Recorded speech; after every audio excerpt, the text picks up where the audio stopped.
Keeping in mind that we may have extraneous solutions, we are going to do number 8. So I'm going to come up with my least common denominator. When I look at x squared minus 3x, I want to recognize that I can factor out an x, and I'm left with x minus 3. So when it comes to the least common denominator needs an x, and it needs an x minus 3. So I'm going to write each fraction with that denominator.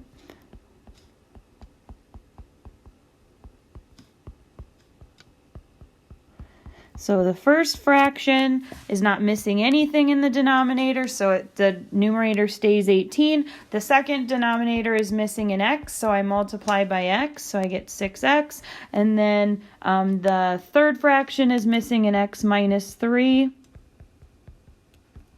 So I am going to multiply by the x minus 3 and get 5x minus 15. So recognizing that this is subtraction, I have, when I multiply both sides by the common denominators and they cancel out, I get 18 minus 6x equals 5x minus 15. So let's see what I'm going to do here. I'm going to add 6x to both sides, and I'm going to add 15 to both sides. So when I do that, that cancels and that cancels, and I get 18 and 15, so 33 equals 11x, so x equals 3.